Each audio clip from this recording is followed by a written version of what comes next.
Okay, so we're going to set up this rendering, and we're going to show you a few more extra features in V-Ray. So at this point, we've already learned a few of these extra steps where we already learned about the lighting. Simple scene setup. I have this flat disk over here to receive some shadows. So what I need to do is change a couple settings. Just so that I can easily manipulate this later in Photoshop. So if you look at my layers, I have a couple of these different objects in different layers that are also have different materials, and each of these materials is now assigned to the layers. So what I need to do, I'm going to go back, I saved a view. I'm going to go back to that view.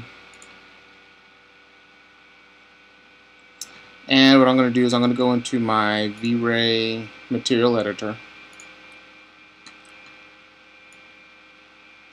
And for every material, I'm going to start off with the glossy plastic pads number 1. If I scroll down here, I see something about ID color, and it's black. I'm going to change this to, say, for example, red. I'm going to change pads number 2 to green. Number 3, change this one to blue. And in a second, you'll see why this will start to make sense. I want to pick colors that are pretty much extreme to each other. I don't want to pick like a red and then a light red and like a pink color. The white one, the glossy plastic white, I'm just going to leave that in black.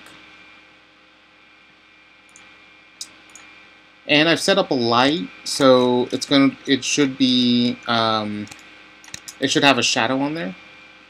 But the one thing that's going to happen is I'm going to use this rendering for to take this into Photoshop, but I'm going to have this background in there. So I'm going to receive a shadow, but I'm going to have the background in there. So I'm going to have to separate the shadow from that. So that is just an extra setting we're going to have to set up. So I'm going to go to V-Ray options. I've already loaded my default, the fast photorealistic one. What I want to do right now is I want to go to VFB channels. And by default, the two of the channels that are always turned on is the RGB color, because that's your rendering, and an alpha channel. The alpha channel we haven't really talked about, mainly because you're saving this as a PNG file, and PNG files always save the alpha channels with them. But by default, it's always turned on. But the two that I want, so if I scroll down the list, I want the raw shadow, so I'll highlight that, and I want the material ID. I'll close this, and I'll render this.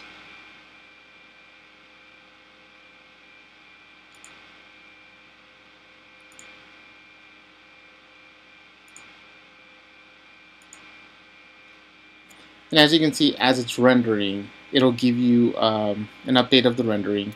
These are the extra channels that we have. There's your alpha channel.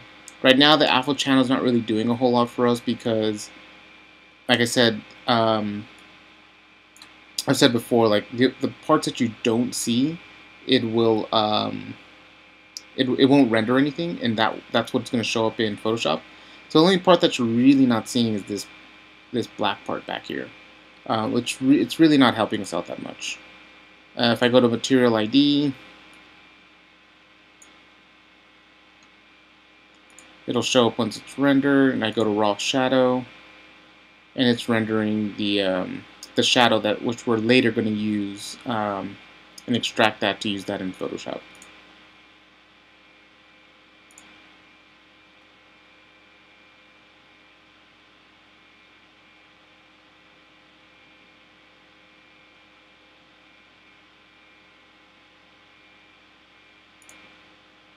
We'll see if the material ID is showing up yet.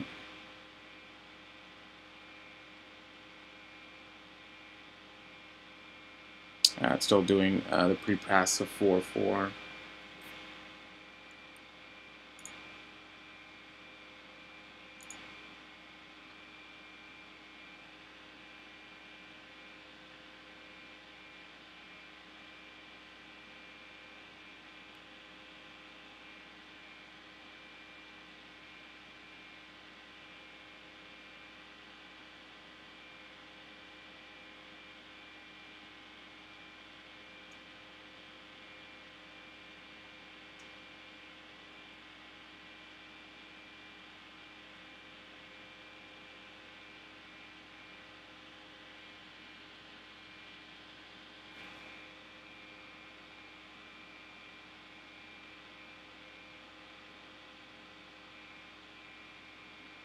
Okay, and once it starts to render the image, you should be able to see the material ID.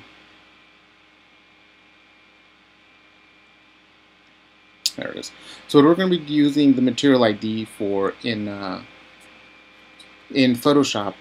The reason why I separated these out into different colors is just say, for example, you have a rendering where the easy example that I can think of is if you have glass and you have mullions, and you want to adjust the glass. You're going to spend a lot of time selecting just the glass portion of it and not selecting the mullions. Well, you can. What we've done so far is these are the colors that we've picked before through our materials. We can take this into Photoshop, tell it to only select just the red or just the blue or just the green or just the black, and it'll only select that color range, and then we can very quickly adjust and tweak the settings on our rendering. Once we go through this part into Photoshop, hopefully it'll make a little bit more sense.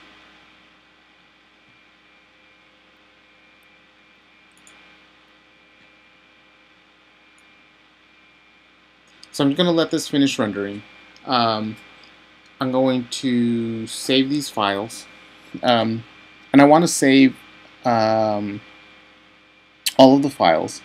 So what I essentially want to do, right now I'm just going to stop the rendering. So what I want to do is I want to save each one of these different channels, the RGB, the alpha, material ID, and the raw shadow. But instead of saving them individually, instead of just clicking the regular save image, I'm going to click the one that's right next to it, the one that says save all image channels. Just save it somewhere onto my desktop, and I'm going to use those images for to take them into Photoshop so I can separate out the colors and separate out the shadows. So that's going to be the next